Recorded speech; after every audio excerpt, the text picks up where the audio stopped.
Taste the Daily. அப்படி மாநில உரிமை பறிபோகின்ற பொழுது தேர்ந்தெடுக்கப்பட்ட நாடாளுமன்ற உறுப்பினர்கள் அங்க தகுந்த அழுத்தத்தை கொடுத்திருக்கணும். மெஜாரிட்டி நிறைவேற்றப்பட்டா நம்ம சந்திக்கிறோம்ல, பாதிக்கப்பட்டது தமிழ்நாடு மக்கள் தானே. அதை நிறைவேற்ற வேண்டிய கடமை உங்களிடத்தில் இருக்கின்றது. அதுக்குதான் நாடாளுமன்ற தமிழ்நாட்டு மக்கள் தேர்ந்தெடுத்து அனுப்பிச்சு வச்சிருக்கிறாங்க. சட்டம் நிறைவேற்றப்பட்டு விட்டது. அந்த சட்டத்தின் அடிப்படையில் அவர்கள் அந்த சுரங்க ஏலத்தை நடத்துகின்றார்கள். நீங்க முதலமைச்சராக இருக்கும்போது மத்திய சர்க்காருக்கு எத்தனையோ கடிதங்கள் எழுதினீங்க. அதுல ஒன்னாவது எங்களுக்கு கொடுத்துருக்கீங்களா? இன்னைக்கு சார் அரசு சார் ஒரு அரசு இன்னொரு அரசு சீஃப் மினிஸ்டர் பிரைம் மினிஸ்டர் எழுதுறார், அது உங்களுக்கு அனுப்பணுமா? சார் நியாயமா இருக்கு. நீங்க ஒண்ணு கேட்கற சார், இது ஆதரிக்கிறீங்களா எதிர்க்கிறீங்களா சொல்லி விடுங்க சார், முடிச்சிடலாம். மாண்புமிகு முதலமைச்சர் அவர்கள். மாண்புமிகு முதலமைச்சர். மாண்புமிகு பேரவைத் தலைவர் அவர்களே, இங்கே எதிர்க்கட்சி தலைவர் அவர்கள் நாடாளுமன்றத்தில் உங்கள் உறுப்பினர் இருக்கிறாங்களா, இவ்வளவு பேர் இருக்கிறாங்க இவ்வளவு பேர் இருக்கிறாங்கன்னு பெருமையா பேசுறீங்களா, என்ன செஞ்சீங்க அப்படின்னு ஒரு கேள்வி கேட்டார். எங்களுடைய நாடாளுமன்ற உறுப்பினர்கள் நாடாளுமன்றத்தில் கடுமையாக எதிர்த்திருக்கிறார்கள். இல்ல ஒன்றிய அரசு இது விஷயத்துல ஏலம் விட்டு விட்டுவதாக சொல்லிக் கொண்டிருக்கிறார். இந்த அரசை பொறுத்தவரைகள் நிச்சயமாக சொல்கிறேன், ஏலம் விட்டாலும் சரி நிச்சயமாக உறுதியாக இந்த அரசு அதற்குரிய அனுமதியை தருவதற்கான வாய்ப்பே கிடையாது. அதில் திட்டவட்டமாக இருக்கிறோம். இதுதான் முடிவு. என்னங்க அடுத்து பேசக்கூடாதா? பேசுங்க, மக்களுடைய பிரச்சனைங்க சட்டமன்றத்தில் பேசி தயவுசெய்து அமைதியா இருங்க, உட்கார்ந்துட்டு பேசணும். நீங்க மாண்புமிகு பேரவைத் தலைவர்களே, நான் அவையுடைய கவனத்திற்கு கொண்டு வருவது, இதையெல்லாம் முன்கூட்டியே நடவடிக்கை மேற்கொண்டிருந்தால் இவ்வளவு பிரச்சனை வந்திருக்க, மக்கள் போராடி இருக்க மாட்டாங்க. அதைத்தான் அரசுடைய கவனத்துக்கு கொண்டு வர்றேன். அது மட்டும் இல்ல, மாண்புமிகு அவை முன்னவர் மாண்புமிகு எதிர்கட்சி தலைவர்கள் உறக்கமா பேசுறாரு, நானும் பேசிடுவேன். ஏற்கனவே இந்த திட்டத்தை எல்லாம் நாங்கள் முயற்சி எடுத்து மத்திய சர்க்காருக்கு தெரிவித்து அவர்கள் ஆன காரணத்தால் தான் இந்த தீர்மானத்தை கொண்டு வந்திருக்கிறோம். ஒண்ணு ஜாதிக்கு படியல இப்படிதான் பேசி ஆகணும், வேற எப்படி பேச முடியும்? என்ன பேச முடியும்? உங்களுக்கு சரக்கு இருந்தால பேச முடியும். முதலமைச்சர் ஒன்றுக்கும் வார்த்தையெல்லாம் ஏற்படுத்தாண்டா. மாண்புமிகு எதிர்கட்சி தலைவர் அவர்கள். மாண்புமிகு பேரவைத் தலைவர்களே, மதுரை மாவட்டம் மேலூர், அரிட்டாப்பட்டி, நாய்க்கர்பட்டி உள்ளிட்ட பல சுற்றுவட்டார கிராமங்களில் டங்ஸ்டன் சுரங்கம் அமைப்பதற்கு மத்திய சுரங்கத்துறை உரிமை வழங்கியதால் அப்பகுதியில் பெரும் பதற்றம் நிலவுவதாகும். இதன் காரணமாக மாண்புமிகு முதலமைச்சர் அவர்கள் மாண்புமிகு பாரத பிரதமர் அவர்களுக்கு 20/11/2024 அன்று கடிதம் எழுதியதாகவும் இந்த அரசின் செய்தி குறிப்பில் தெரிவிக்கிறது. அக்கடிதத்தில் 3/10/2023 அன்று மாண்புமிகு நீர்வளத்துறை அமைச்சர் ஒரு கடிதம் எழுதியதாகும். அதற்கு மத்திய அரசிடமிருந்து 2/11/2023 அன்று பதில் பெறப்பட்டுள்ளதாகவும் தெரிவித்து இவ்விரு கடிதங்களில் உள்ள முழு விவரங்களும் தெரிவிக்கப்படவில்லை. இதுவரைக்கும் 2 கடிதமே தெரிவிக்கல. எங்களுக்கு கிடைத்த தகவலின்படி mines and minerals development and regulation act MMDR act சுரங்கம் மற்றும் கனிமங்கள் வளர்ச்சி மற்றும் ஒழுங்குமுறை 2023 ஆண்டு திருத்தச் சட்டம் 17/8/2023 முதல் அமலுக்கு வந்துள்ளதாக மத்திய அரசு அனைத்து மாநில அரசுகளுக்கும் 2023 ஆண்டு செப்டம்பர் மாதமே கடிதம் எழுதியுள்ளதாக தெரிகிறது. மேலும் மத்திய அரசு கொண்டு வந்துள்ள இந்த திருத்தச் சட்டத்தில் பிளாட்டினம், டங்ஸ்டன் போன்ற 20 அரிய வகை கனிமங்கள் கிரிட்டிக்கல் மினரல்ஸ் என்று அறிவித்து அவைகளில் ஏல முறைகளை மத்திய சுரங்கத்துறையே செயல்படுத்தும் என்றும் குறிப்பிட்டுள்ளதாக தெரிகிறது. இதன் மூலம் மத்திய அரசு அதிமுக்கிய கனிமங்கள் பட்டியலில் டங்ஸ்டன் கொண்டு வரப்பட்டுள்ளதாக கடந்த ஆண்டு செப்டம்பர் மாதம் எழுதிய கடிதத்தில் தெளிவாக குறிப்பிட்டிருப்பதாக தெரிய வருகிறது. அப்படி எண்ணில் 3/10/2023 அன்று மாண்புமிகு நீர்வளத்துறை அமைச்சர்கள் மத்திய சுரங்கத்துறைக்கு எழுதிய கடிதத்தில் இந்த அரசின் எதிர்ப்பை பதிவு செய்துள்ளார் என்பதை அறிய விரும்புகின்றேன். இந்த சட்ட திருத்தம் நாடாளுமன்றத்தில் கொண்டு வரப்படும் போது திராவிட முன்னேற்ற கழகத்தைச் சேர்ந்த எம்பிக்கள் மற்றும் அதன் கூட்டணி கட்சியை சேர்ந்த எம்பிக்கள் முழு அளவில் அழுத்தம் கொடுத்து அங்கேயே சட்ட திருத்தத்தை தடுத்து நிறுத்தியிருக்கலாம். அதை செய்ய இந்த அரசு தவறிவிட்டது. எப்பொழுது பார்த்தாலும் நாங்கள் அதிகமான நாடாளுமன்றங்களை கொண்டிருக்கின்றோம் என்று சொல்கிறீர்கள். தமிழ்நாடு மக்கள் பாதிக்கக்கூடிய எந்த ஒரு திட்டமும் மத்திய அரசால் நிறைவேற்றப்படுகின்ற பொழுது அதை தடுத்து நிறுத்துகின்ற நிலையிலே நம்முடைய நாடாளுமன்றத்தில் இருந்திருக்க வேண்டும். அந்த பணியை அவர்கள் செய்ய தவற விட்டு விட்டார்கள். மாண்புமிகு நிதி அமைச்சர். மாண்புமிகு பேரவைத் தலைவர் அவர்களே, மத்திய அரசாங்கத்திலிருந்து இந்த திருத்த சட்ட முன்வடிவு மாநிலங்களுக்கு அனுப்பப்பட்டு கருத்து கேட்கிற போது அப்போதே நம்முடைய தமிழ்நாடு அரசு அதற்கான எதிர்ப்பை அவர்களுக்கு திட்டவட்டமாக நாங்கள் தெரிவித்திருக்கிறோம். இந்த இதை நாங்கள் ஒத்துக்கொள்ள முடியாது. காரணம், இது ஸ்டேட் அட்டானமிக்குள் நீங்கள் தலையிடுகிறீர்கள். ஒரு மாநில அரசுடைய ஒப்புதல் இல்லாமல் ஸ்ட்ராட்டஜிக் அண்ட் கிரிட்டிக்கல் மினரல்ஸ் என்கின்ற போர்வையிலே நீங்கள் ஒன்றிய அரசு நினைத்தால் எந்த இடத்திலும் போய் நீங்கள் இத்தகைய சுரங்க பணிகளை செய்து கொள்ளக்கூடிய அதிகாரத்தை நீங்கள் மேற்கொள்வதற்கு நிச்சயமாக தமிழ்நாடு ஒருபோதும் தன்னுடைய அனுமதியை வழங்காது என்று தமிழ்நாடு திட்டவட்டமாக தன்னுடைய எதிர்ப்பை அந்த சட்ட முன்வடிவிற்கு ஏற்கனவே தெரிவித்திருக்கிறது. இருந்த போதிலும் ஒன்றிய அரசு அங்கே நாடாளுமன்றத்தை தனக்கு இருக்கக்கூடிய அறுதி பெரும்பான்மையினுடைய அடிப்படையில் அவர்கள் அந்த சட்டத்தை அன்றைக்கு நிறைவேற்றி வந்து அந்த சட்டத்தை அவர்கள் நிறைவேற்றிவிட்டு நமக்கு சொல்லியிருக்கார்கள். சட்ட முன்வடிவிலேயே மிக கடுமையான எதிர்ப்பை திராவிட முன்னேற்ற நம்முடைய மாண்பு முதலமைச்சரான தலைமையில் இருக்கக்கூடிய அரசு ஏற்கனவே தெளிவாக தெரிவித்திருக்கு. பல சட்டங்கள் விவாதம் இல்லாமலே அங்க வந்திருக்கு. இது விவாதத்துக்கு வந்தாங்கிறதே பெரிய கேள்வி. எதிர்ப்பு தெரிவிச்சு சொல்றீங்களா மாண்பு பேரவைத் தலைவர் அவர்களே? இதே போல்தான் மாண்பு அம்மாவுடைய அரசு இருந்த பொழுது காவிரி நதிநீர் பிரச்சனை சம்பந்தமாக உச்ச நீதிமன்றம் அளித்த தீர்ப்பை அப்பொழுது இருந்த மத்திய அரசு நிறைவேற்ற காலதாமதம் செய்த காரணத்தினால் அதை நிறைவேற்ற வேண்டும் என்று அனைத்து இந்திய அண்ணா திராவிட முன்னேற்ற கழக நாடாளுமன்ற 37 பேர் தொடர்ந்து 22 நாட்கள் அவையை ஒத்திவைக்கின்ற ஒரு சூழலை உருவாக்கணும். அப்படி மாநில உரிமை பறிபோகின்ற பொழுது தேர்ந்தெடுக்கப்பட்ட நாடாளுமன்றங்கள் அங்க தகுந்த அழுத்தத்தை கொடுத்திருக்கணும். மெஜாரிட்டி நிறைவேற்றப்பட்ட நம்ம சந்திக்கிறோம்ல, பாதிக்கப்பட்டது தமிழ்நாடு மக்கள் தானே. அதை நிறைவேற்ற வேண்டிய கடமை உங்களிடத்தில் இருக்கின்றது. அதுக்குதான் நாடாளுமன்ற தமிழ்நாட்டு மக்கள் தேர்ந்தெடுத்து அனுப்பிச்சு வச்சிருக்கிறாங்க. சட்டம் நிறைவேற்றப்பட்டு விட்டது. அந்த சட்டத்தின் அடிப்படையில் அவர்கள் அந்த சுரங்க ஏலத்தை நடத்துகின்றார்கள். நான்கு முதலமைச்சர் அவர்கள் 20/11/2022 பாரத பிரதமருக்கு எழுதிய கடிதத்தில் இந்துஸ்தான் ஜிங்க் லிமிடெட் நிறுவனத்திற்கு வழங்கப்பட்ட டங்ஸ்டன் சுரங்க உரிமையை உடனடியாக ரத்து செய்துவிடவும் சம்பந்தப்பட்ட மாநில அரசின் அனுமதியின்றி சுரங்க உரிமை இலக்கத்தை மேற்கொள்ளக்கூடாது என்றும் வலியுறுத்தியுள்ளதாக அரசு செய்தி வெளியீட்டில் தெரிவிக்கப்பட்டுள்ளது. மேலும் அந்த செய்தி குறிப்பிலேயே மாண்புமிகு நீர்வளத்துறை அமைச்சர்கள் கடந்த ஆண்டு அக்டோபர் 3ஆம் தேதி 3/10/2023 மத்திய அரசுக்கு கடிதம் ஒன்றை எழுதியிருந்ததாகவும் அந்த கடிதத்திற்கு உடனடியாக 2/11/2023 பதிலளித்த மத்திய சுரங்கத்துறை மாநில அரசின் கோரிக்கையை நிராகரித்ததாகவும் தெரிய வருகிறது.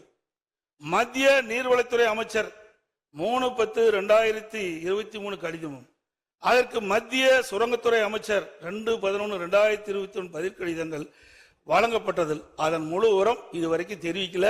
தனி தீர்மானத்தில் நீங்க கொண்டு வரல.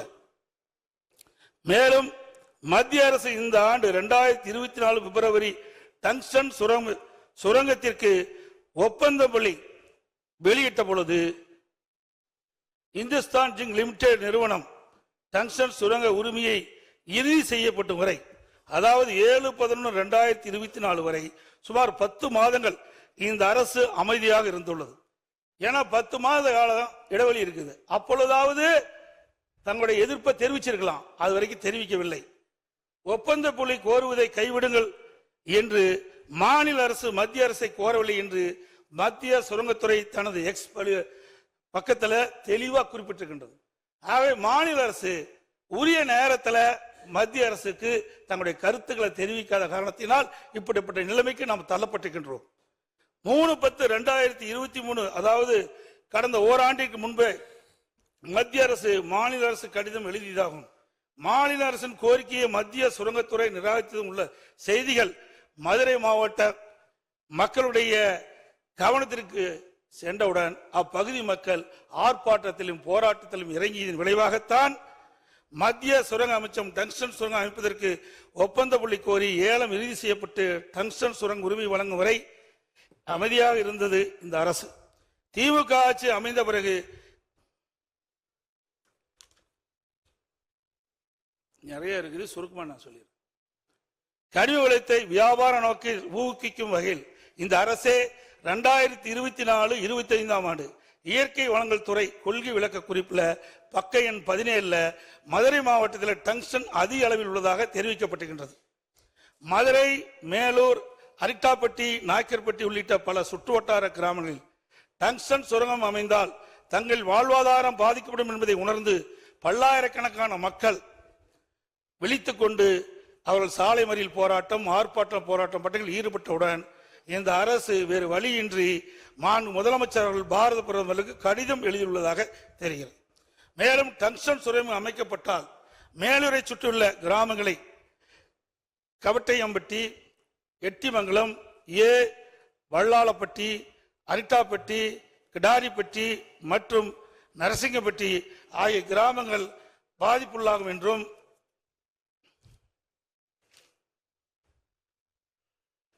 அவற்றில் அரிட்டாப்பட்டி ஒரு பல்லுயிர் பெருக்க வரலாற்று தலம் என்றும் இது குடவரை கோயில்கள், சிற்பங்கள், சமண சின்னங்கள், தமிழ் பிராமி எழுத்துக்கள் மற்றும் பஞ்சபாண்டவர் கல் படுக்கைகள் உள்ளிட்ட தொல்பொருள் நினைவு சின்னங்கள் பிரபலமானது என்று குறிப்பிட்டு தற்போது பிரதமருக்கு கடிதம் எழுதியுள்ளதாக சுரங்க ஏலம் விடப்பட்டிருக்கின்றது. குறிப்பிட்டு தற்போது பிரதமருக்கு கடிதம் எழுதியுள்ளதை சுரங்க ஏலம் விட்டிருப்பதற்கு இந்த ஆண்டு பிப்ரவரி மாதமே எழுதியிருக்கலாம். இதை இப்ப எழுதியிருக்க பதிலாக ஆரம்ப காலகட்டத்திலே இந்த சுரங்கம் அமைப்பதற்கு ஒப்பந்தப்பள்ளி கோருகின்ற போதே இந்த விவரத்தை மத்திய அரசுக்கு எழுதப்பட்டிருந்தால் இந்த ஏலத்தை தடுத்து நிறுத்தியிருக்கலாம். இந்த டங்ஸ்டன் சுரங்கத்தால் பாதிக்கப்படக்கூடிய வேலூரை சுற்றியுள்ள சுமார் 25 கிராமங்கள் நவம்பர் மாதம் நடைபெற்ற கிராம சபை கூட்டத்தில் டங்ஸ்டன் சுரங்கம் அமைப்பதற்கு எதிர்ப்பு தெரிவித்து தீர்மானம் நிறைவேற்றப்பட்டுள்ளதையும் இந்த மாவட்ட ஒரு கருத்தை கேட்டுடுங்க. சொல்லிட்டு இல்ல அவை ஒரு கருத்தை கேட்டுக்கிட்டோம். இருங்க, உங்களுக்கு பேசுறதுக்கு வாய்ப்பு தரப்படல. நீங்க எவ்வளவு முழு கருத்து ஒரு செய்தி அவங்க கருத்தையும் கேட்டு நீங்க பேச போறீங்க. அதாவது ஒரு செய்தியை திருப்பி திருப்பி தவறான செய்தி பதிவு செய்யறீங்க. அவர் என்ன கேட்கிறாருன்னு கேட்டா, நீங்க கடிதம் எழுதுறீங்க, அந்த கடிதத்தில் என்ன இருக்குன்னு சொல்லல, அவங்க என்ன சொல்றாங்க அது தெரியல, இது தெரியலன்னா நீங்களும் ஒரு முதலமைச்சர் இருந்தவர். இந்த மாதிரி ஒரு தீர்மானத்தை கொண்டு வரும்போது அந்த டாக்குமெண்ட்ஸ் பூரா அந்த தீர்மானத்தில் வராது. உங்களுக்கு அது தேவை என்றால் நீங்க வேற தனி தீர்மானம் போட்டோ அல்ல கேட்கலாம். ஆக இதுல என்ன சொல்லுவாங்க தீர்மானங்கள்னா மைய கருத்தை தான் சொல்லுவாங்க. அவர் சொல்றாரு இங்க நீங்க வைக்கல போடல அப்படின்றாரு. இந்த ஏல விடும் அதிகாரத்தை அவங்க ஒரு minor and mineral development regulation act, அதான் MMDR சொல்லுவாங்க. அந்த ஆக்ட்ல ஒரு திருத்தத்தை அவங்களே பண்ணிட்டாங்க. யாரையும் கேட்கல. திருத்தத்தை பண்ணிட்டு என்ன செய்தாங்கன்னா அந்த கனிமத்தை அந்த டங்ஸ்டனை ஏலம் விடுகிற அதிகாரம் அது என்ன சொல்றாங்க அந்த திருத்திட்டு நமக்கு சொல்றாங்க ஏலம் விடுகிற அதிகாரம் ஒன்றிய அரசுக்கு மட்டுமே உண்டு. இதை விட கேவலம் எல்லாருக்கும் சொல்றாங்க ஒன்றிய அரசால் தேர்வு செய்யப்படும் ஏலதாருக்கு சுரங்க குத்தகை வழங்கும் அதிகாரம் மட்டுமே மாநிலத்துக்கு உண்டு. ஆக ஆண்டான் அடிமை இது சுயமரியாதைக்காக கூட்டப்பட்ட சவால். இது கனிம வளம் மட்டும் போல நம்முடைய மானமே இதுல போச்சு. ஆக நான் ஏலம் விட்டுடுவேன். ஏலம் விட்டவனுக்கு இந்துஸ்தான் டைம்ஸ் சொல்லுவேன், அவனுக்கு நீ மரியாதையா அவனுக்கு கொடுன்னு சொன்னா இவங்க என்ன எஜமானா மத்திய சர்க்கார் மாநில சர்க்கார் ஏவல் அவனுக்கு கை கட்டி நிக்க வேலைக்காரனா அந்த அதிகாரத்தோடு போட்டிருக்காங்க சட்டத்தை. இந்த சட்டம் தெரிவிச்ச உடனே நான் 3/10/2003 ஒன்றிய சுரங்க அமைச்சருக்கு உடனே கடிதம் எழுதினேன். விவரமா எழுதினீங்களா கேட்கறீங்களா? நில உரிமைகள் மாநில அரசின் கட்டுப்பாட்டில் உள்ளதால் we are owner of this land. மேற்படி சட்ட திருத்தம் மாநில அரசின் உரிமைகளை பறிப்பது போல் ஆகிறது. இதை விட என்ன சொல்றது? எனவே முக்கியத்துவம் மற்றும் அதிமுக்கியத்துவம் வாய்ந்த கனிமங்களை கிரிட்டிக்கல் அண்ட் ஸ்ட்ராட்டஜிக் மினரல்ஸ் சுரங்க குத்தகை அனுமதி வழங்கும் அதிகாரத்தை மாநில அரசுக்கே அளிக்கும்படி கேட்டுக்கொள்கிறேன். இதுக்கு மேல என்ன சொல்றது? ஒரு மரியாதைக்காக தான் மரியாதை சொல்ல முடியும். அடுத்து நீங்க சொல்றீங்க என்ன செய்யறீங்கன்னு. இதெல்லாம் நடந்ததுக்கு அப்புறம் அவங்க அதே திருப்பி சொன்னதுக்கு அப்புறம் அவங்க என்ன சொல்றாங்க? எங்களுக்கு தான் அதிகாரம் உண்டு, நீங்க எல்லாம் எங்களுக்கு ஒத்துழைங்க அப்படின்னு கேட்டு விட்டுட்டாங்க. உடனே அதுக்காக ஒரு இந்த இவருக்காக மற்ற புத்தக பார்க்கிறோம் நிலைமை இப்படி இருக்கும்போது சுற்றுச்சூழல் பாதுகாப்பு இயக்கம் இன்னொன்னு பார்க்கணும். நாம சொல்றது தப்பா ரைட்டான்னு மினரல் எக்ஸ்ப்ளோரேஷன் கார்பரேஷன் லிமிடெட் அவங்க நம்மளை கேட்டாங்க என்ன பாதிப்புன்னு. புள்ளி விவரங்களை தெரிவிக்கும். இந்த பகுதியில் அரிட்டாப்பட்டி கிராமத்தில் 0.04 ஹெக்டர் நிலமும் மீனாட்சிபுரம் கிராமத்தில் 53.58 ஹெக்டர் நிலமும் பல்லுயிர் தளமாக வரையறுக்கப்பட்டுள்ள என்ற விவரத்தை புள்ளியியல் மற்றும் சுரங்கத்துறை ஆணையாளர் அவர்களுக்கு ஆணையாளர்களுக்கு இவங்களுக்கு யாருக்கு மினரல் எக்ஸ்போர்ட் அளிச்சோம். ஏங்க நம்ம சொல்ல தப்பான்னு கேட்டாங்க.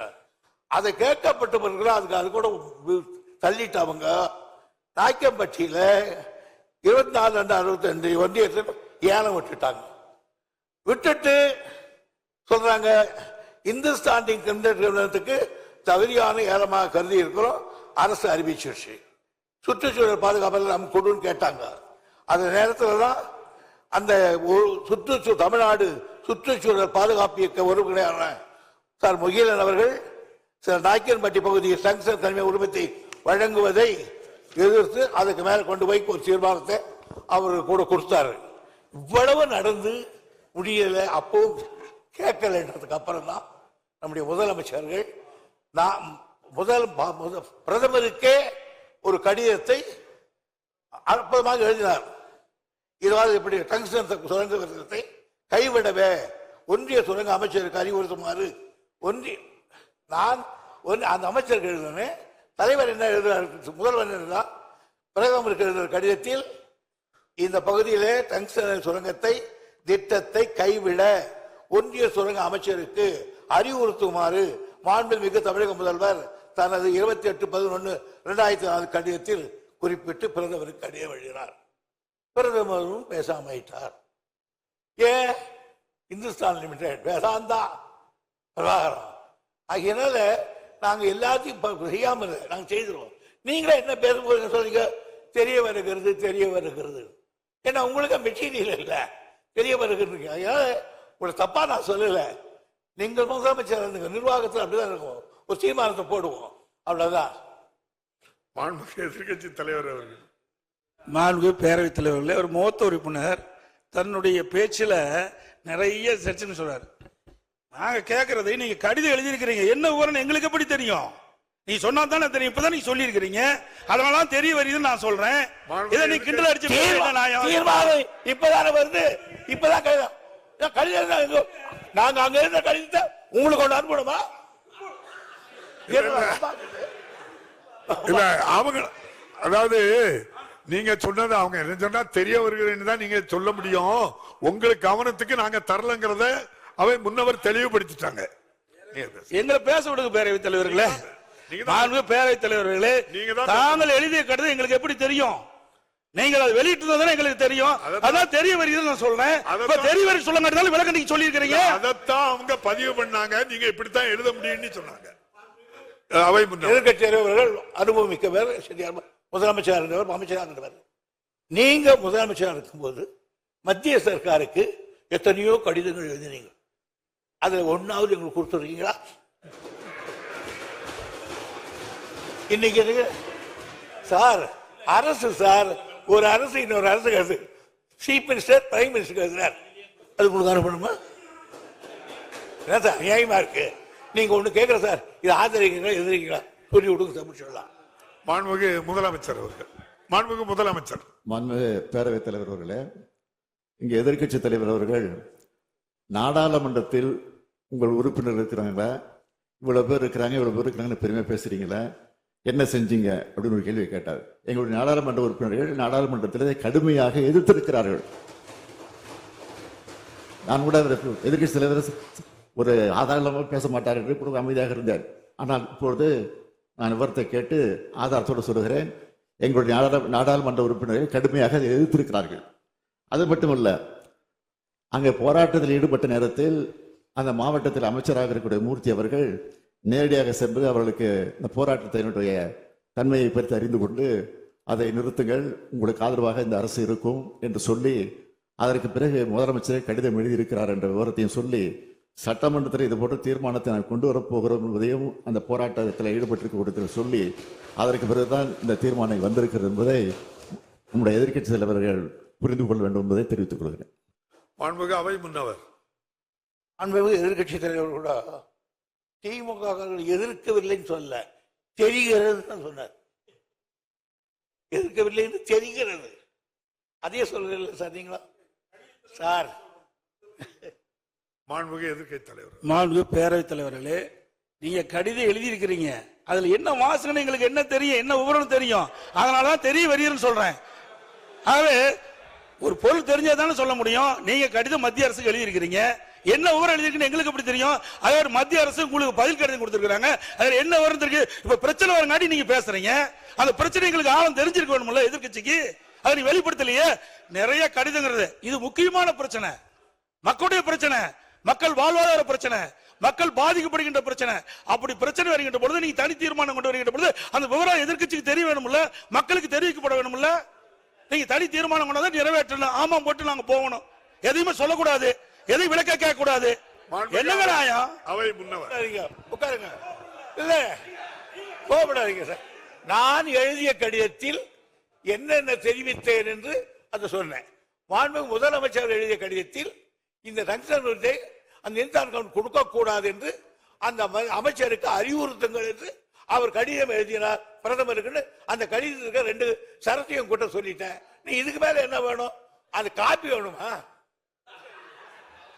மாண்புமிகு எதிர்க்கட்சி தலைவர். மாண்புமிகு பேரவைத் தலைவர்களே, இது ஒரு முக்கியமான பிரச்சனை, அங்க இருக்கிற மக்களுடைய வாழ்வாதார பிரச்சனை. அதை தான் நான் முன்னிறுத்தி நான் பேசிக்கிட்டு இருக்கிறேன். அதாவது பிப்ரவரி மாசமே ஒப்பந்த புள்ளி கோரப்பட்டு விட்டது. 10 மாசம் என்ன பண்ணீங்க? அரசாங்கம் தான் நடத்திக்கிட்டு இருக்கிறீங்க. அப்படி அரசாங்கம் நடத்திக்கிட்ட பொழுது மக்களுடைய பிரச்சனை வருகின்ற பொழுது அதை தட்டி மத்திய அரசு கேட்க வேணும்ல. நீங்க எந்த வித கடிதமே எழுதவில்லையே மத்திய அரசுக்கு, இந்த சுரங்கத்தை தடுத்து நிறுத்த வேண்டும் என்று எந்த கடிதமும் மத்திய அரசுக்கு எழுதவில்லை என்று எக்ஸ் வலைதளத்தில் மத்திய சுரங்கத்துறை அமைச்சர் வெளியிட்டு இருக்காங்க. அதுக்கு என்ன பதில் கொடுக்க போறீங்க? உங்களுடைய எதிர்ப்பு தெரிவிக்கலையே, தெரிவிச்சிருந்தா அந்த பிரச்சனை வந்திருக்காது. நாங்க தடுத்து நிறுத்தணும் அவர் சொல்றாரு. பேரவைத் தலைவர் அவர்களே, இவ்வளவு வேகமாக பேசிவிடுகிற காரணத்தால் இதை சாதித்து விட்டோம் என்று நீங்க நினைத்து விட வேண்டாம். நிச்சயமாக சொல்றேன், உறுதியாக சொல்கிறேன், நாங்கள் அவ்வப்போது தொடர்ந்து கடிதம் எழுதியிருக்கிறோம், தொடர்ந்து போராட்டங்கள் நடத்தி கொண்டிருக்கிறோம், எங்களுடைய கண்டன குரலை நாடாளுமன்றத்திலே பதிவு செய்திருக்கிறோம். அது மட்டுமல்ல, போராட்ட கலவரத்தில் ஈடுபட்டிருக்க கூட நம்முடைய அமைச்சர் பேசுகிற போது இது போன்ற தீர்மானம் அவையிலே சட்டமன்றம் கூடுகிறதற்கு கொண்டு வருவோம் என்று சொல்லிதான் தெளிவுபடுத்தி இருக்கிறோம். கடிதத்தை எழுதுகிற போது அவ்வப்போது செய்தி வெளியிடுகிற தலைப்பில் பிரதமருக்கு முதலமைச்சர் இந்த சம்பந்தமாக கடிதம் எழுதியிருக்கிறார் என்ற செய்தி வெள்ளம் விவரம் வந்திருக்கிறது. ஒரு தெரியவில்லை சொன்னால் என்ன புரியவில்லை என்று. மாண்புமிகு எதிர்க்கட்சி தலைவர். மாண்புமிகு பேரவைத் தலைவர்களே, மாண்புமிகு முதலமைச்சர் நான் சொன்ன கருத்தை தவறாக புரிந்துவிட்டார். மாண்புமிகு நீர்வளத்துறை அமைச்சர் மத்திய சுரங்கத்துறை அமைச்சருக்கு எழுதிய கடிதம், மத்திய சுரங்கத்துறை அமைச்சர் நீர்வளத்துறை அமைச்சருக்கு எழுதிய கடிதத்தை தான் குறிப்பிட்டேன். இந்த 2 கடிதம் வெளியில் சொல்றான். மாண்பு பாரத பிரதமருக்கு மாண்பு முதலமைச்சர் எழுதிய கடிதத்தில் நீங்கள் இந்த சுரங்க ஏலத்தை ரத்து செய்யணும்னு கேட்டுக்கிறீங்க.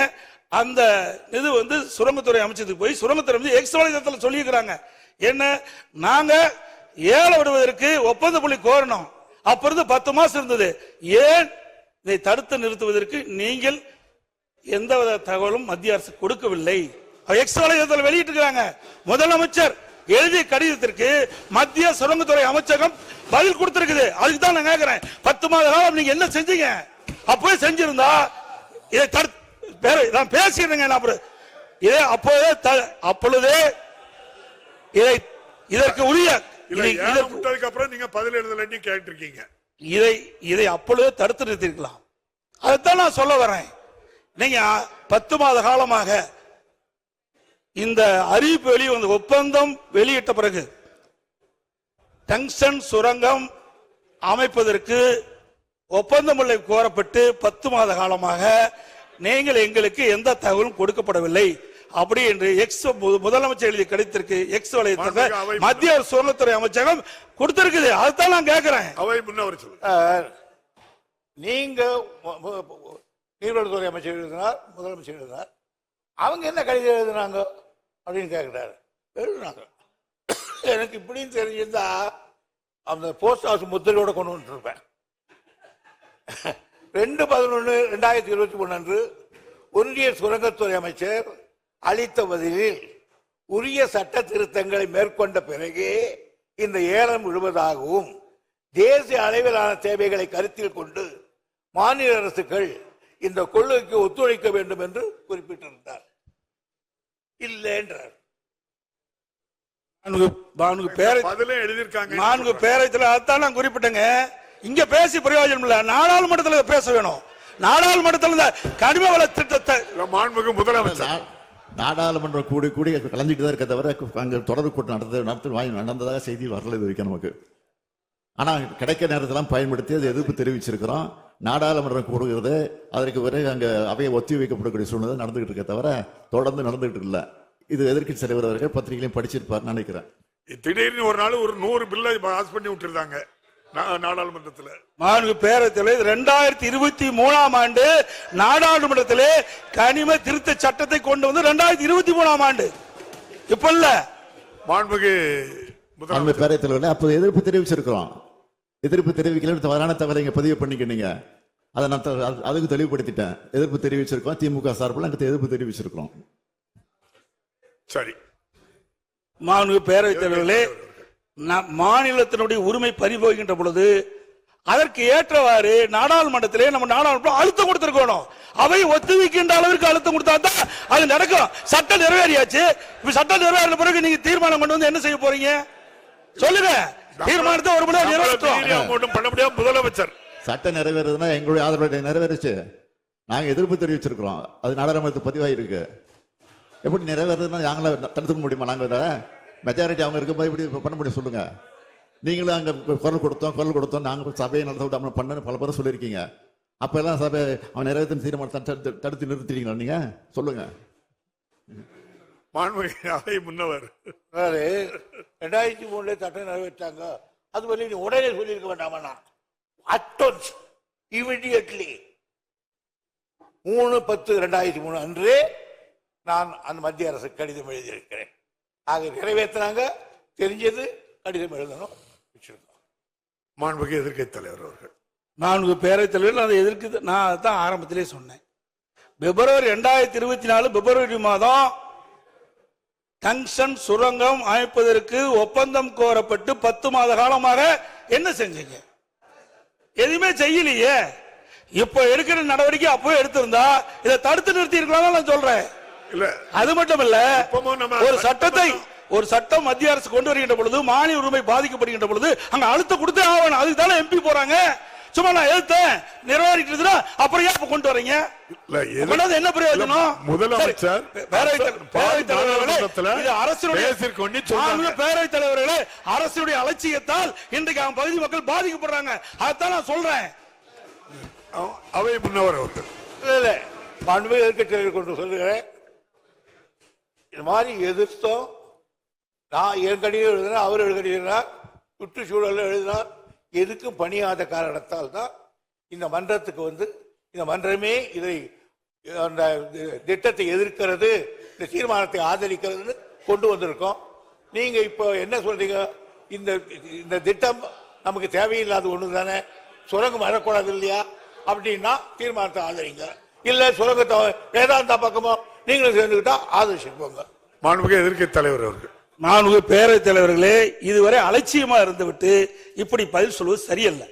ஏனென்றால் ஒரு அரசாங்கம் அவ்வப்போது விழித்துக் கொண்டு மக்களுக்கு பிரச்சனை ஏற்படும் தீர்த்து வைக்கணும். அலட்சியமாக இருந்தது சொல்றாரு. எந்த விதத்திலும் இந்த திமுக ஆட்சி அலட்சியமா இருந்தது இல்ல.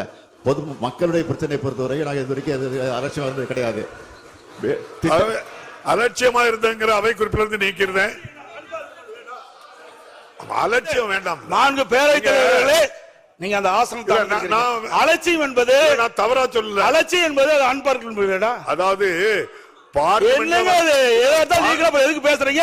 எதுக்கு தீர்மானம் எங்களை பேச விட்டுட்டு எதிர்கட்சி என்ற பிரதான எதிர்கட்சி என்ற முறையில் அரசு சரியான முறையில் நடவடிக்கை எடுத்திருந்தா ஆரம்ப காலகட்டத்தில் தடுத்திருக்கலாம் சொல்றேன். அதுதான் இத்தனை வரைக்கும் பேசிட்டு இருக்கிறேன். வேற என்னத்தை நாங்க சொல்றோம்? அது மட்டும் இல்ல, இதுல சில முக்கியம். முதலமைச்சர் இப்ப கடிதம் எழுதியிருக்கிறார். இது ஒப்பந்த புள்ளி வெடிக்கின்ற பொழுதே கடிதம் எழுதியிருந்தா இது நிறுத்தப்பட்டிருக்கும். இரண்டாவது, முதலமைச்சர் பேரவைத் தலைவர்களே திரும்ப திரும்ப அதையே சொல்லிக் கொண்டிருக்கிறார். இல்ல ஒன்றிய அரசு இது விஷயத்துல ஏலம் விட்டு விட்டுவதாக சொல்லிக் கொண்டிருக்கிறார். இந்த அரசை பொறுத்தவரைகள் நிச்சயமாக சொல்கிறேன், ஏலம் விட்டாலும் சரி, நிச்சயமாக உறுதியாக இந்த அரசு அதற்குரிய அனுமதியை தருவதற்கான வாய்ப்பே கிடையாது. அதில் திட்டவட்டமாக இருக்கிறோம். இதுதான் முடிவு. மாண்புமிகு எதிர்க்கட்சி தலைவர் அவர்கள், நான் என்னங்க அடுத்து பேசக்கூடாதா? பேசுங்க. நீங்க மக்களுடைய பிரச்சனைங்க சட்டமன்றத்தில் பேசி தயவு செய்து அமைதியா இருங்க, உட்கார்ந்துட்டு பேசண்டா. நீங்க மாண்புமிகு பேரவைத் தலைவர்களே, நான் அவையுடைய கவனத்திற்கு கொண்டு வருவது, இதையெல்லாம் முன்கூட்டியே நடவடிக்கை மேற்கொண்டிருந்தால் இவ்வளவு பிரச்சனை வந்திருக்க, மக்கள் போராடி இருக்க மாட்டாங்க. அதைத்தான் அரசுடைய கவனத்துக்கு கொண்டு வர்றேன். அது மட்டும் இல்ல, மாண்புமிகு அவை முன்னவர், மாண்புமிகு எதிர்கட்சி தலைவருக்கு உறக்கமா பேசுறாரு, நானும் பேசிடுவேன். ஏற்கனவே இந்த திட்டத்தை எல்லாம் நாங்கள் முயற்சி எடுத்து மத்திய சர்க்காருக்கு தெரிவித்து அவர்கள் ஆன காரணத்தால் தான் இந்த தீர்மானத்தை கொண்டு வந்திருக்கிறோம். மாண்புமிகு தலைவரே, ஒண்ணு ஜாதிக்கு படியில இப்படிதான் பேசி ஆகணும். வேற எப்படி பேச முடியும்? என்ன பேச முடியும்? உங்களுக்கு சரக்கு இருந்தாலும் பேச முடியும். நீங்க முதலமைச்சர் ஒன்றுக்கும் வார்த்தையெல்லாம் பயன்படுத்தாண்டா. அது நீங்க இப்படி பேசுற என்ன அர்த்தம்? நீங்க சரியான முறையில் என்ன சட்டமன்றம் தானே, ஒரு மூத்த உறுப்பினர் மற்றவருக்கு வழிகாட்டியா இருக்கணும். அதை விட்டுட்டு என்ன இதுக்கெல்லாம் பயப்பட மாட்டேங்க. மக்களுடைய பிரச்சனை உயிரை கொடுத்தாலும் காப்பாற்றுவாங்க. நீங்களும் அதே வார்த்தை எங்கிட்ட நடக்காது. நீங்க மாண்புமிகு மூர்த்தி, மாண்புமிகு அமைச்சர் மூர்த்தி அவர்கள். மாண்புமிகு பேரவைத் தலைவர் அவர்களே, இல்ல இல்ல ஒண்ணுமே போகலைன்னா கிராம சபை கூட்டம் அமைச்சர் அதுல போராட்டத்துல கலந்துக்கிட்டு ஒரு கருத்து சொல்றாரு. மாண்புமிகு பேரவைத் தலைவர் அவர்களே, நிதானமா கருத்தை சொல்லுங்க. அரட்டாப்பட்டியில கிராம சபை கூட்டம் கூட்டும் போது நேரடியாக நானே சென்று இந்த ஒன்றிய அரசு ஏலம் விடுவதாக இருந்தாலும் ஒருபோதும் தமிழக அரசு அனுமதிக்காது. இதை ஒருபோதும் அனுமதிக்காதுன்னா அந்த சட்டமன்ற உறுப்பினர் என் கூட வந்திருந்தாரு, 2 ஒன்றிய சேர்மன் வந்திருந்தாரு. அந்த தீர்மான கிராம சபை கூட்டத்தில் அந்த தீர்மானம் நிறைவேற்றும் போது நானும் இருந்தோம். 4 நாள் கழிச்சு அந்த பகுதியில் இருக்கக்கூடிய விவசாய சங்கம், வணிகர் சங்கம் எல்லாரும் சேர்ந்து மேலூர்ல ஒரு மிகப்பெரிய ஆர்ப்பாட்டம். நீங்க எல்லாம் ஏடிஎம்கே நீங்க எல்லாம் சேர்ந்து ஒத்த கருத்து தானே? ஆமா, ஒத்த கருத்து தான். இல்ல அப்போது வரும்போது மேலூர்ல ஒரு 5000-6000 பேர் ஆர்ப்பாட்டம் நடக்கிற போது, பல கிராமங்கள் இருக்கும்போது அந்த ஆர்ப்பாட்டத்துல நான் கலந்துகிட்டேன். அவர் சட்டமன்ற உறுப்பினரும் கலந்துகிட்டாரு. எல்லாரும் கலந்துகிட்ட போது மாண்புமிகு முதலமைச்சர் அவர்கள் பிரதமருக்கு கடிதம் எழுதியிருக்கிறார், நிச்சயமாக இது வராது அப்படின்னு. வராதுகின்ற போது அந்த ஒட்டுமொத்த மக்களும் நீங்கள் அப்போது சட்டமன்ற உறுப்பினர் நீங்க சட்டமன்றத்தில் நம்ம பெரிய பிள்ளை அவர்கள் எங்களுடைய எதிர்கட்சி தலைவர் சட்டமன்றத்தில் தீர்மானம் கொண்டு வருவார்னு சொன்னார். உடனே நான் அந்த மைக்கை வாங்கி சட்டமன்ற உறுப்பினர் எதிர்கட்சி தலைவர் மட்டுமல்ல எங்களுடைய முதலமைச்சர் ஒட்டுமொத்தமாக அனைத்து தரப்பு மக்களுடைய சார்பாக அனைத்து கட்சி சார்பாக அந்த தீர்மானத்தை அங்கே நிறைவேற்றுவார்னா அந்த கூட்டத்தில் கொண்டு வந்தேன். அதைத்தான் அந்த மக்கள் பூரா நீங்க சட்டமன்றத்தில் தீர்மானம் கொண்டு வருவோம்னாங்க. அப்படி தீர்மானம் கொண்டு வருவோம்னா எங்க முதலமைச்சர்கிட்ட சொல்லுவேன்னு சொன்னேன். உடனே கொண்டு வந்தாங்க.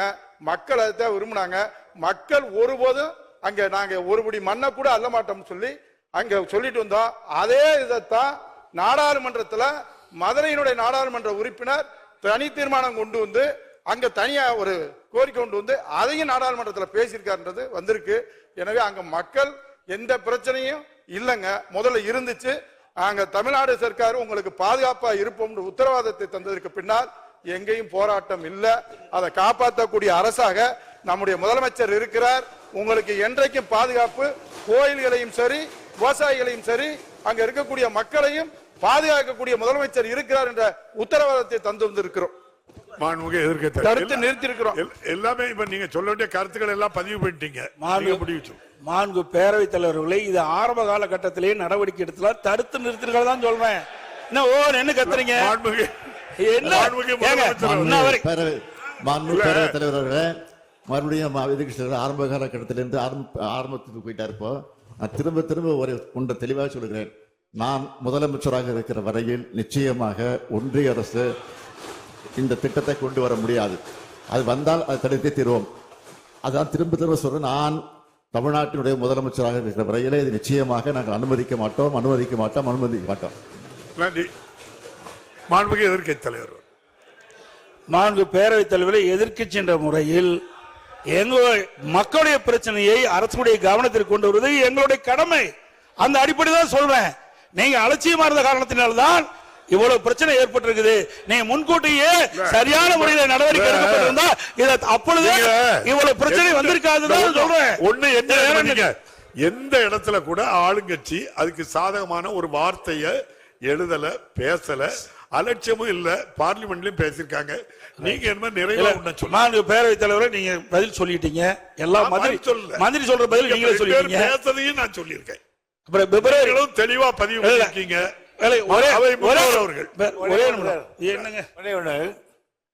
மாண்புமிகு முதலமைச்சர் இந்த மாபெரும் சபையில் 3 தரம் நான் முதலமைச்சராக இருக்கிற வரையில் மத்திய சர்க்காரே அதை கொண்டு வருகிறது என்று சொன்னாலும் சரி, அதை நான் இங்கு நடத்தப்பட மாட்டேன் என்று பிரகடனப்படுத்தி இருக்கிறார். இந்த பிரகடனத்துக்கு பிறகு கூட நீங்கள் சந்தேகிக்கிறீர்கள் என்று சொன்னால் இதை விட நீங்கள் வேதாந்தா அக்காவுக்கு நேரடியாக பேசிவிடலாம். மாண்புமிகு எதிர்க்கட்சி தலைவர், மாண்பு பேரவைத் தலைவரே, அந்த நிறுவனத்திற்கு ஆதாரமாக இருப்பது எங்களுக்கு அச்சம் ஏற்படுது. எனக்கு அவரை பற்றி தெரியும், நல்ல அனுபவம் உள்ளவர், அது ஒன்று சொல்லுகிறார். ஆனால் நான் ஒரே ஒரு கேள்வி கேட்கிறேன். நீங்களும் ஒரு எதிர்க்கட்சி தலைவர் முதலமைச்சராக இருந்திருக்கீங்க. இப்போ பிரச்சனைகள் எல்லாம் மூடிக்கொண்டு நமக்கு வேண்டியது என்ன? அந்த திட்டத்தை இங்கு அனுமதிக்க கூடாது என்பதுதான் நம்ம திட்டம். அதற்கு முதலமைச்சர் உங்களையும் சேர்த்துதான் நான் இருக்கிற வரையில் அதை வரவிட மாட்டேன் என்று ஒரு தரத்துக்கு 3 தரம் பிரகடனம் செய்கிற பொழுது நீங்கள் என்ன செய்திருக்க வேண்டும்? முதலமைச்சருடைய இந்த உறுதியை நம்பி நாங்கள் இந்த திட்டத்தை ஆதரிக்கிறோம் சொல்லியிருந்தால் அதுதான் பெருமையாக இருக்கும். அதான் பண்ண போறாங்க மாண்புமிகு முதலமைச்சர் அவர்கள். மாண்புமிகு பேரவைத் தலைவர் அவர்களே, எதிர்க்கட்சி தலைவர் அவர்களை பொறுத்த வரைக்கும் அலட்சியப்படுத்தி விட்டு ஏன் காலதாமதம் என்று ஒரு கேள்வி கேட்டிருக்கிறார். அவர்கள் பார்வையில் அது அப்படியே இருக்கலாம், அலட்சியமாக கூட இருக்கலாம், அல்லது நாங்கள் தவறிவிட்டோம் என்று கூட இருக்கலாம். ஆனால் எங்களுடைய பார்வையை நாங்கள் அலட்சியப்படுத்தல. அவ்வப்போது நாங்கள் இந்த பிரச்சனை சுட்டி காட்டியிருக்கிறோம், கடிதங்கள் எழுதியிருக்கிறோம். அதனால தான் திரும்ப திரும்ப சொல்லுகிறேன், எந்த காரணத்தை கொண்டோ தமிழ்நாட்டுக்குள்ள அவர்கள் போடக்கூடிய இந்த திட்டம் நிச்சயம் வரக்கூடிய வாய்ப்பே இருக்காது. அதை தடுத்து நிறுத்துவோம். அப்படி ஒரு சூழல் வந்தால் அந்த பொறுப்பில் நான் இருக்க மாட்டேன், முதலமைச்சர் பொறுப்பு இருக்க மாட்டேன். அந்த தெளிவாக சொல்லிவிட்டேன். எனவே தயவு கூர்ந்து மீண்டும் மீண்டும் நான் கேட்டுக்கொள்கிறேன், எதிர்க்கட்சி தலைவரையும் சேர்த்து எதிர்க்கட்சியும் சேர்த்து நான் கேட்டுக்கொள்கிறேன். ஏற்கனவே எல்லா கட்சி தலைவர்களும் ஆதரித்து பேசியிருக்கிறார்கள். எனவே நீங்களும் அதை ஆதரித்து ஏகமனதாக நிறைவேற்றி தர வேண்டும் என்று நம்முடைய சபாநாயகர் மூலமாக உங்களை நான் பணிவோடு கேட்டுக்கொள்கிறேன். சட்டத்தில் என்ன திருத்தம் இருக்குன்னு கேட்டீங்கன்னா, ஏலம் விடுகிற அதிகாரம் ஒன்றிய அரசுக்கு மட்டுமே உள்ளது. அடுத்த சென்டர் சுரங்க குத்தகை வழங்கும் அதிகாரம் மட்டுமே அரசு கொண்டு. எனவே அவர்கள் ஏலம் விட்டாலும் அவருக்கு குத்தகை விடுகிற அதிகாரம் இவர் கையில் தான் இருக்கிறது. எனவே நிச்சயமாக இந்த அரசு அவருக்கு குத்தகைக்கு கொடுப்படாட்டும். எங்களுக்கு அந்த அதிகாரம் இருக்கிறது. மத்திய அரசு ஒன்றிய அரசு எங்களை ஒன்றும் செய்துவிட முடியாது. அதை எதிர்க்கின்ற வல்லமை தைரியமும் எங்கள் முதலமைச்சர் கொண்டு. மாண்புமிகு பேரவை முன்னவர் அவர்களின் தீர்மானம் பேரவையின் முடிவுக்கு விடப்படுகிறது. ஏற்போர் ஆம் என்க, மறுப்போர் இல்லை என்க. மறுப்போரே இல்லை என்று கருதுகிறேன். மறுப்போரே இல்லை. தீர்மானம் ஒரு மனதாக நிறைவேறியது.